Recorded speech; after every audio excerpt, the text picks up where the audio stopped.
પ્રફુલભાઈ, આપનું શું માનવું છે ઓપરેશન સિંદૂર બાદ પીએમ મોદીનો આ સંદેશ? અને સૌપ્રથમ તો સેનાને લઈને જે વાત કરી, સેનાને જે છૂટ આપવામાં આવી હતી તેને લઈને, અને સૌથી મોટી એવી વાત આ જે ઉડીને આંખે વળગે તેવી છે કે આ ટેરર અને ટોક એક સાથે નહીં થાય, ન્યુક્લિયર બ્લેકમેલ છે તે હવે નહીં ચાલે.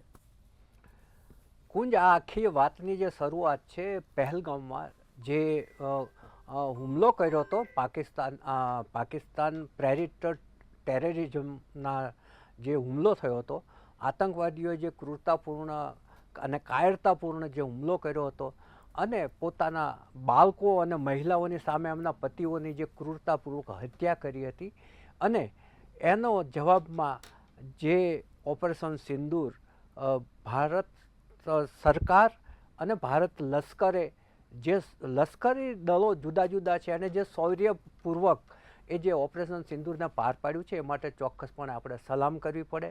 અને વડાપ્રધાનશ્રીએ પોતે પણ કહ્યું કે અમે ત્રણેય પાંખને એને નિર્ણયો લેવા માટે સ્વતંત્રતા આપી હતી. આ બહુ મોટી વાત છે. જ્યારે કોઈ પણ આપણું જે લશ્કરી દળ છે એ સૌથી પ્રોફેશનલ ગણાય છે, શક્તિશાળી ગણાય છે, ટ્રેન છે, એમની પાસે અદ્યતન સાધનો છે. એટલે આપણા જે પાકિસ્તાનમાં જઈને એના પહેલે દિવસે 9 અને બીજા દિવસે 12 કુલ 21 જે ટ્રેનિંગ કેમ્પ હતા, જે આતંકવાદની જ્યાં ફેક્ટરીઓ ચાલતી હતી એનો જે ખાત્મો બોલાવ્યો. અને ત્યારબાદ આજે વડાપ્રધાન શ્રી નરેન્દ્રભાઈ મોદીએ જે એક રાષ્ટ્રના વડાને સાજે તેવું જે એક પ્રબુદ્ધ પ્રવચન આપ્યું, એનાથી લોકોને આખી પરિસ્થિતિનો ખ્યાલ પણ આવી ગયો કે કઈ રીતે યુદ્ધ થયું, શા માટે થયું, શા માટે અત્યારે આપણે સ્થગિત કર્યું છે. એ બધું જ બાબતો એમાં આવી જાય છે.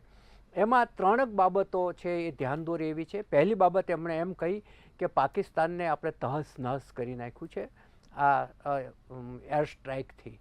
બીજી વાત એમણે એ કરી કે પાકિસ્તાન છે એ સ્ટેટ સ્પોન્સર્ડ ટેરરિઝમ ચલાવે છે, એને અમે હવે ચલાવવા માગતા નથી. અને ત્રીજી વાત એમણે એમ કરી કે ન્યુક્લિયરના ઓથા નીચે જે બ્લેકમેલિંગ કરવામાં આવે છે એ પણ હવે અમે ચલાવી લેવામાં માગતા નથી. એમાં એક વાક્ય સૌથી ધ્યાન ખેંચે એવું એ છે કે આ અત્યારે જે ઓપરેશન સિંદૂર છે એ સ્થગિત કર્યું છે, બંધ નથી કર્યું. આ વાક્ય બહુ જ ધ્યાન ખેંચે તેવું છે કે અમે સ્થગિત કર્યું છે. અને બાકી એમણે જે મુદ્દા કહ્યા કે ટેરરિઝમ અને ટોક, આતંકવાદ અને વાટાઘાટો સાથે ના ચાલી શકે. બીજી વાત એમણે કરી ટેરર અને ટ્રેડ, એક બાજુ આતંકવાદ અને બીજી બાજુ વેપારીઓ સાથે ચાલી ના શકે. ત્રીજી વાત એ કરી કે પાણી અને ખૂન સાથે વહી ના શકે. આ 3 વાત છે એ એમણે ખૂબ જ ભારપૂર્વક જે રજૂ કરી, લોકોને સ્પર્શી જાય એ રીતે એમણે જે વાત કરી એ ખૂબ જ મહત્ત્વની વાત છે. અને પાકિસ્તાન સાથે હવે અમે કોઈ જ વાત કરવા માગતા નથી. જો વાત થશે તો એ માત્ર આતંકવાદનો ખાત્મો કઈ રીતે બોલાવવો, આતંકવાદનો અંત કઈ રીતે લાવવો એના ઉપર જ થશે, અથવા તો પીઓકે અમને પાછો આપવા, 2 જ મુદ્દા પર વાત થશે, એ સિવાય નહીં. પછી એમણે 2 વાત કરી કે આજે બુદ્ધ પૂર્ણિમા છે, બુદ્ધનો જે ઉપદેશ છે શાંતિનો ઉપદેશ છે અને શાંતિમાં જ શક્તિ સમાયેલી છે. આપણો દેશ શક્તિશાળી છે અને લોકો શાંતિથી રહે એ હર ભારતીયનું આજે શાંતિ ચાહી રહ્યું છે એની વાત કરી. અને એના સપના પૂરા થાય એવી પણ એમણે શુભેચ્છા આપી હર ભારતીયના. અને ભારત શક્તિશાળી રાષ્ટ્ર તરીકે બહાર આવ્યું છે અને જ્યારે પણ જરૂર પડે ત્યારે આપણે આ જ શક્તિથી પરચો બતાવીશું. અને ભારતીય સેના સશસ્ત્ર દળોએ જે કામગીરી કરી એને એમણે સેલ્યુટ કરવાની વાત કરી. અને દરેક નાગરિક, દરેક પક્ષે આ બાબતમાં જે એકજૂટ થઈ અને પાકિસ્તાનને જે જવાબ આપ્યો એ માટે એમણે સૌને નમન કરવાની વાત કરી. આ બહુ જ પ્રવચનના મુદ્દાઓ તમે એક એક મુદ્દા જુઓ, એક એક શબ્દનું ચયન જુઓ તો લોકોને સ્પર્શી. આમ પણ એક પ્રબુદ્ધ વક્તા તો છે જ કે જ્યારે પણ નરેન્દ્રભાઈ બોલતા હોય છે ત્યારે સાંભળનારા એકદમ હિપ્નોટાઇઝ થઈ જાય એવી પરિસ્થિતિ થઈ જતી હોય છે. કારણ કે એ ઊંડાણમાં જઈ અને જે હૃદય સાથે વાત કરે છે, જે એક અંગ્રેજ લેખકે કહ્યું છે કે એક હૃદયમાંથી નીકળેલી વાત જ બીજા હૃદયને સ્પર્શી શકે, એટલે એમના જે શબ્દોનું ચયન છે એ હંમેશા હૃદય સ્પર્શી હોય છે. અને આજે એમણે જે યુદ્ધના સંદર્ભમાં જે વાત કરી એ ચોક્કસપણે આપણને સ્પર્શી ગઈ છે. એક અન્ય મુદ્દા ઉપર પણ વાત કરીએ, કેમ કે આપણે આ પહેલેથી જોયું છે જ્યારથી ઓપરેશન સિંદૂર સામે આવ્યું, જે કાર્યવાહી કરવામાં આવી ભારત તરફથી, તે બાદ ભારતનો માત્ર એક જ વાત રહી છે કે અમારી લડાઈ છે આતંકવાદની સામે છે. અને આજે પણ આ વાતનો ઉલ્લેખ કર્યો કે આતંકવાદના ટ્રેનિંગ સેન્ટર ઉપર પ્રહાર કરવામાં આવ્યા હતા. અને એક વાત એ પણ આ મુદ્દાનો ઉલ્લેખ કર્યો છે કે હજુ આ સ્થગિત કરવામાં આવ્યું છે કાર્યવાહી આતંકવાદની સામે તો ચાલુ રહેશે, સાથે પાકિસ્તાનનો પણ શું રવૈયો રહેશે તે પણ અમે જોઈશું અને તે બાદ સામે કાર્યવાહી છે તે કરતા રહીશું. એમણે એ કહ્યું કે હવે પછી કોઈ પણ આતંકવાદી છમકલું થશે તો અમે અમારી રીતે જવાબ આપશું. અને આ જે ઓપરેશન સિંદૂર છે એ અમે સ્થગિત કર્યું છે, બંધ નથી કર્યું. અને સિંદૂર નામ પણ એટલા માટે આપવામાં આવ્યું છે કે મહિલાઓને ત્યાં એમની નજર સામે એમનું સિંદૂર છે એ આતંકવાદીઓએ રોળી નાખ્યું હતું. અને એ આજે નામ આપ્યું છે એ નામ જ લોકોને અને મહિલાઓને તો એકદમ સ્પર્શી ગયું છે ઓપરેશન સિંદૂરે. હવે એમણે એ જે કહ્યું છે કે જે પાકિસ્તાન છે એ ટેરરિસ્ટ પેદા કરવાની ફેક્ટરી બની ગયું છે ને આખું વર્લ્ડ જાણે છે, આખી દુનિયા જાણે છે. અને જ્યારે એ 100 જેટલા આતંકવાદીઓનો ખાત્મો બોલાવ્યો છે એવું એમણે કહ્યું કે 100. અને ધ્યાન ખેંચે એવી બાબત એ હતી કે એ આતંકવાદીઓના જ્યારે અંતિમ વિધિ ચાલતી હતી, એના જનાજા નીકળવાના હતા, ત્યારે ત્યાંના પાકિસ્તાનના લશ્કરના અધિકારીઓ ત્યાં હાજર હતા. એટલે એમણે જે શબ્દ વાપર્યો એ સ્ટેટ સ્પોન્સર્ડ ટેરરિઝમ અમે ચલાવવા માગતા નથી. આ જે ત્યાંનું સ્ટેટ છે એ જ આ ટેરરિઝમને, ત્યાંના આતંકવાદને સ્પોન્સર્ડ કરે છે, ત્યાં આ બધું ચાલવા દે છે, આતંકવાદના ટ્રેનિંગ કેમ્પ ચાલવા દે છે, એની જે શસ્ત્રોની જે તાલીમ આપવામાં આવે છે એ ચાલવા દે છે, જે મનની અંદર જે ઝેર નાખવામાં આવે છે એને ચાલવા દે છે. કારણ કે એ બધું એમની નજર સામે ચાલે. ખરેખર તો પાકિસ્તાનને એ કરવાની જરૂર હતી કે એ જ આતંકવાદીઓ એમને પણ નડે છે, એમના ધાર્મિક સ્થળોમાં પણ ધડાકા કરે છે. એટલે એમણે ભારત સાથે સહયોગ કરીને ખભેથી ખભા મિલાવીને આતંકવાદનો ખાત્મો બોલે એ દિશામાં કામ કરવાની જરૂર હતી. પ્રફુલભાઈ, પાકિસ્તાન તરફથી તો એક આપણે હરમેશ જોયું કે ન માત્ર એવું જૂઠાણું જ ફેલાવવામાં આવી રહ્યું છે, સોશિયલ મીડિયા હોય એમની એ મીડિયા મારફત તમામ રીતે એ પ્રકારનું ત્યાંના રાજકીય રીતે પણ એક પ્રકારનું જૂઠાણું, કેમ કે આજે પણ એવી ખબરો સામે આવી ત્યાંની આર્મી તરફથી પણ જે નિવેદનબાજી કરવામાં આવી એવા પુરાવા પણ રજૂ કરવામાં નથી આવ્યા. આ સાથે અન્ય એક વસ્તુ, તે પણ પીએમ નરેન્દ્ર મોદીનું નિવેદન સામે આવ્યું, દેશને સંબોધન કર્યું તે પહેલાં ડોનાલ્ડ ટ્રમ્પનું પણ નિવેદન સામે આવ્યું હતું. એટલે ક્યાંક આ વાત ચોક્કસથી લાગી રહી હતી. ડોનાલ્ડ ટ્રમ્પે જણાવ્યું કે અમે સીઝફાયરમાં મદદ કરી બંને દેશોને, કેમ કે બંને દેશો પાસે પરમાણુ હથિયાર છે અને આ સ્થાયી યુદ્ધ વિરામ છે. આ ડોનાલ્ડ ટ્રમ્પના શબ્દો છે, થોડા સમય પહેલાં જ આ જણાવ્યું.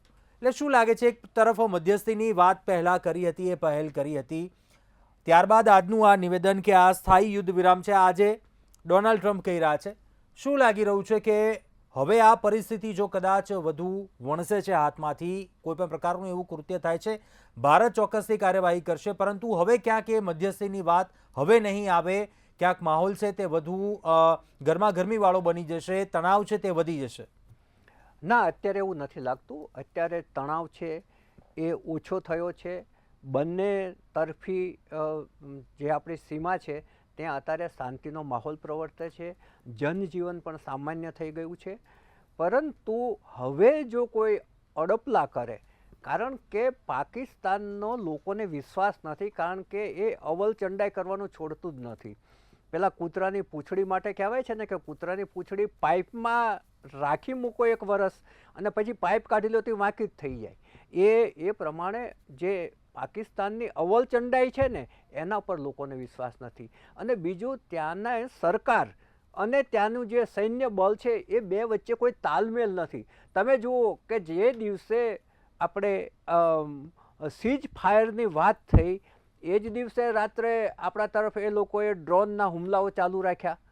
એટલે ત્યાંની જે સૈન્ય બળ છે એ પણ ત્યાંની સરકારના કહ્યામાં છે કે નહીં, એ બે વચ્ચે સંકલન છે કે નહીં, ત્યાંની સરકાર ઉપર છે કે ત્યાંનું જે સૈન્ય બળ છે એ ઉપર છે, એ જ કંઈ નક્કી નથી થઈ શકતું. કારણ કે જ્યારે સીઝ ફાયરની સરકારે કબૂલાત કરે છે ત્યારે એનું જે સૈન્ય બળ છે અડપલા કરવાનું ચાલુ રાખે છે.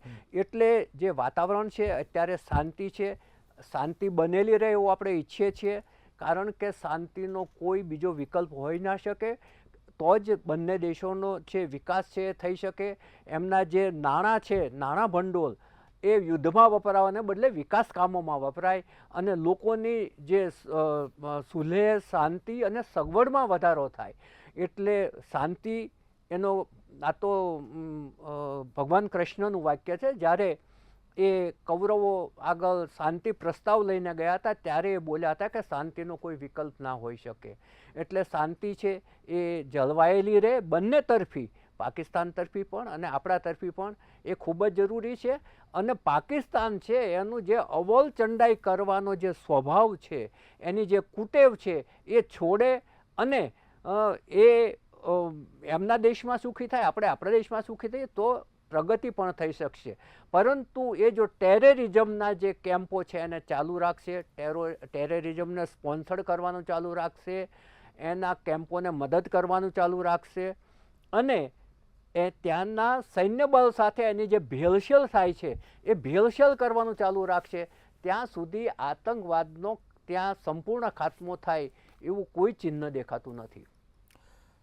ચોક્કસથી પ્રફુલભાઈ, અન્ય એક મુદ્દો એ પણ હતો કે જ્યારથી આ પહેલગામની ઘટના બની હતી, પીએમ નરેન્દ્ર મોદી પણ વિદેશ પ્રવાસે હતા, સાઉદી અરબનો પ્રવાસ ટૂંકાવીને પરત આવ્યા, ગૃહમંત્રી અમિત શાહ પણ પહેલગામ જાય છે. આ ઘટના તે બાદ ક્યાંક ભારત તરફથી ખૂબ સંયમ રીતે ક્યાંક જે પ્લાનિંગ છે તે કરવામાં આવ્યું કે કઈ રીતે આ ઘટના બની, આતંકવાદીઓ દ્વારા કઈ રીતે આ કૃત્ય કરવામાં આવ્યું, હવે આતંકવાદીઓનો ખાત્મો કઈ રીતે થશે તે બાદ સંયમ દાખવવામાં આવ્યો.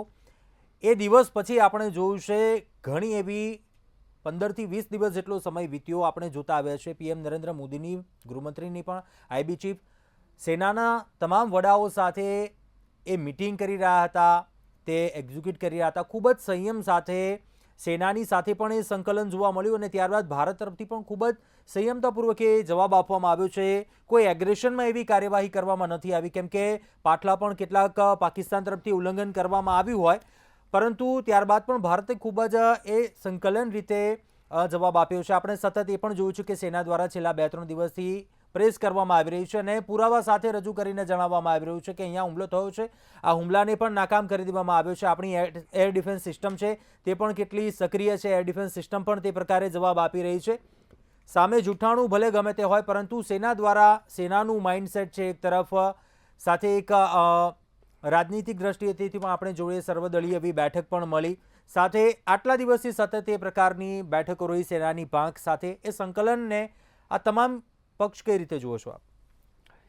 કુંજ, ભારતની જે સરકાર છે એ તમે સંયમની વાત કરી ને, એ અને આપણું જે લશ્કરના વડાઓ છે એ મેચ્યોરિટીથી નિર્ણયો લેવા માટે જાણીતા છે.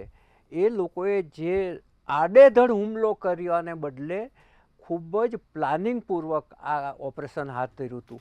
અને તમે જુઓ કે ઉપરાઉપરી મિટિંગો વડાપ્રધાનશ્રીએ પણ લીધી, ગૃહમંત્રી શ્રી અમિતભાઈ શાહે પણ લીધી, રાજનાથસિંહે પણ લીધી. તમામ મોરચે એ લોકોએ તમામ પ્રકારની તૈયારી કર્યા બાદ ઓપરેશન સિંદૂરનો અમલ કર્યો હતો. અને આપણી જે જલહલતી ફતેહ થઈ છે એના મૂળમાં એ આયોજનબદ્ધ વાત હતી એ છે. કારણ કે આપણે તમામ પાસા તપાસવાના હતા, તમામ જે સૈન્ય છે, ભૂદળ, વાયુદળ, નૌકાદળ, એના વડાઓને એમણે છૂટ આપી દીધી. છૂટ આપવાનો અર્થ એ છે કે તમે તમારી રીતે બધી જ ગોઠવણ કરી લો, અને એ ગોઠવણ થઈ ગઈ ત્યારબાદ આપણે ઓપરેશન પાર પાડ્યું. એટલે જે પહેલગામ ઉપર હુમલો થયો ત્યારે નિર્દોષ પર્યટકો હતા અને માત્ર ત્યાં વેકેશન ગાળવા માટે ગયા હતા, સહેલાણી તરીકે ગયા હતા અને ઓચિંતા જ એમણે ધડાધડ પુરુષોને મારવાનું ચાલુ કર્યું. એક મહિલાએ એમ પણ કહ્યું કે મને પણ ગોળી મારી દે ભાઈ, ત્યાં કે જ્યાં તારા મોદીને જઈને કહેજે કે અમે આ કર્યું છે. એ જે ખુન્નસ ધર્મ પૂછીને અને કલમા પઢાવીને એ લોકોએ ગોળીબાર કર્યા હતા, એનો જવાબ છે એ ઓપરેશન સિંદૂર છે. કારણ કે ત્યાં મહિલાઓના સિંદૂર એના મહિલા અને એના બાળકોની હાજરીમાં ભૂસાયા હતા અને એ એવા દ્રશ્યો તો જીવનભર ના ભૂલી શકાય. આપણે એ ભૂલી નથી શકતા તો એની સાથે એને પત્ની કે એના પિતા હોય કે બાળક હોય એ કઈ રીતે ભૂલી શકે. એટલે આ જે ક્રૂરતાપૂર્વક હુમલો કર્યો એનો ભારતે છે એ સંયમ સાથે પણ એનો જે જડબાતોડ જવાબ આપ્યો છે, આયોજનબદ્ધ રીતે જવાબ આપ્યો છે. કૂટનીતિક રીતે પણ આપણે દુનિયાભરની અંદર સફળ થયા છીએ આ બાબતમાં. એનો શ્રેય છે એ આપણે કેન્દ્રની સરકારને અને આપણા સૈન્ય બળના શૌર્યને જાય છે. જે શૌર્ય બતાવ્યું છે આપણા સૈન્યએ કે અને એટલી જ ટેકનોલોજીનો ઉપયોગ કર્યો છે કે એના તમામ ડ્રોન તોડી નાખ્યા છે, મિસાઇલો તોડી નાખી છે અને આયોજનબદ્ધ રીતે એના જે કેમ્પો હતા એ કેમ્પ ઉપર જ હુમલો થાય, કોઈ નાગરિકનો એમાં મૃત્યુ ના થાય એ બાબતની સાવચેતી પણ રાખી કે અમે કોઈ પાકિસ્તાનના નાગરિકને મારવા નથી માગતા. અમારું ધ્યેય અને લક્ષ્ય માત્ર અને માત્ર આતંકવાદીઓ છે. એ આખી જે યોજનાબદ્ધ રીતે કામગીરી પાર પાડી એ માટે આપણે કેન્દ્ર સરકારને જેટલા દઈએ એટલા અભિનંદન ઓછા છે અને આપણી જે સૈન્ય બળ છે એને જે શૌર્ય દાખવ્યું છે એને આપણે ચોક્કસપણે મનથી દિલથી આપણે સલામ કરીએ છીએ. પ્રફુલભાઈ, આ સાથે એ મુદ્દા ઉપર પણ વાત કરવી છે. ભારતીય સેના દ્વારા જે બ્રીફિંગ આપવામાં આવતું હતું, ખાસ કરીને આજનું જે બ્રીફિંગ હતું, ભારતીય સેનાએ પાકિસ્તાનને જે પાઠ ભણાવ્યો, પુરાવા સાથે રજૂ કરવામાં આવ્યા, કયા કયા સ્થળો હતા, એ એરબેઝ હતા, એ ઠેકાણા કયા હતા, આતંકની ફેક્ટરી જે ચાલી રહી હતી, તમામ એવા પુરાવા સાથે રજૂ કરવામાં આવ્યા. આ સાથે અહીંયા એ જે વાતનો ઉલ્લેખ કર્યો હતો, એર માર્શલના શબ્દો હતા, રામચરિતમાનસનો પણ ઉલ્લેખ કરીને ભય બીનું પ્રીત ન હો, ભય બીના પ્રીત નહીં, એ શબ્દને લઈને ક્યાંક એક માઇન્ડસેટે સંદેશ આપવાનો પ્રયાસ કર્યો હતો. સાથે એ વાત પણ એક હતી, જણાવી દીધું કે પાકિસ્તાને પોતાનું નુકસાન જાતે જ કર્યું છે. એટલે કે આ પણ એક માઇન્ડસેટ દર્શાવી રહ્યું હતું. આજે ભારતીય સેનાની આજે જે પ્રેસ હતી, જે બ્રીફિંગ હતું, તેને લઈને પણ આપ કઈ રીતે જુઓ છો, શું કહેશો? કૂટનીતિક દ્રષ્ટિએ પાકિસ્તાને બહુ જ મોટી ભૂલ કરી છે. કારણ કે આપણે જે કહેતા હતા કે ભાઈ આ આતંકવાદી પેદા કરવાની ફેક્ટરી બની ગઈ છે, હવે આખા વિશ્વએ જોયું કે આતંકવાદીઓ ઊભા ક્યાંથી થાય છે, કયા કયા દેશોમાંથી ઊભા થાય છે, ક્યાં ક્યાં એના ટ્રેનિંગ કેમ્પો છે, એ લોકોએ જોયું અને એ આપણે એ પુરવાર કરી બતાવ્યું કે ભાઈ આ આતંકવાદની ફેક્ટરી પાકિસ્તાન ચલાવે છે. એટલે આખા વિશ્વની અંદર પાકિસ્તાન છે એની રીતિ નીતિ, એના ચાવવાના ને દેખાડવાના જુદા છે, એ બધી બાબતો ખુલ્લી પડી ગઈ અને એ આતંકવાદને પ્રોત્સાહિત કરે છે, આતંકવાદને ત્યાં ચાલવા દે છે, આતંકવાદને ત્યાં પાંગરવા દે છે. એ બધી જ બાબતો છે આખા વિશ્વની અંદર અત્યારે ખુલ્લી પડી ગઈ. અને જે ભય બીના પ્રીત નાહી એ તમે કહ્યું તો ભય જે ઊભો કરવાનો હતો એ ભય આજે ભારત સરકારે ઊભો કરી જ દીધો છે. પાકિસ્તાનીઓ સમજી પણ ગયા છે કે હવે આવા અટકચાળા અને અવલચંડાઈ નહીં ચાલે એટલો મેસેજ તો ચોક્કસપણે ગયો છે. અને વિશ્વ આખાની અંદર જે અલગ અલગ દેશો સાથે આપણા જે કેન્દ્રના વડાઓએ જે વાતચીત કરી, એટલે કૂટનીતિક રીતે પણ આપણે જે ગોઠવણ કરી હતી એમાં પણ આપણે સફળ થયા છીએ. અને આપણી પાસે જે ટેકનોલોજી છે એ ટેકનોલોજીનો કેટલો વ્યવસ્થિત રીતે ઉપયોગ થયો છે. વિચાર કરો કે આ જે કેમ્પ હતા એ કેમ્પ ઉપર જ હુમલા થયા છે, એ સિવાય આજુબાજુ કોઈ આપણે તોડફોડ નથી કરી. પછી બીજા દિવસે ત્રીજા દિવસે એના એરબેઝને આપણે તોડ્યા, કારણ કે ત્યાંથી જે ડ્રોન ને મિસાઇલના હુમલાઓ કરવાનું ચાલુ કર્યું એટલે આપણે એના એરબેઝને ચોક્કસપણે નુકસાન કર્યું હતું. અને આપણે જે પ્રેસ બ્રીફિંગ થતું હતું એમાં આપણા જે લશ્કરના વડા છે, જે સોફિયા કુરેશી છે, ને એ લોકો ત્યાંની વિડીયોગ્રાફી અને ફોટોગ્રાફ સાથે સાબિતી સાથે વાત કરતા હતા. કોઈ અધરતાલ નહોતું. પાકિસ્તાન છે એ ત્યાંના નાગરિકોનું મનોબળ ટકાવી રાખવા માટે ગપ્પા પણ મારતું હતું. ચોક્કસથી ઘણી એવી બાબતો હતી. પીએમ નરેન્દ્ર મોદીએ પણ આજે એક સંદેશ આપી દીધો છે આ સંબોધન દ્વારા. પ્રફુલભાઈ, તમે અભિપ્રાય આપ્યો, આપનો ખૂબ ખૂબ આભાર આપનો. આ સાથે અંતમાં કહેવાનું એ વાત થાય છે પીએમ નરેન્દ્ર મોદીનો સંદેશ, જે ખાસ કરીને વાત છે ટોક અને ટેરર એક સાથે નહીં થાય.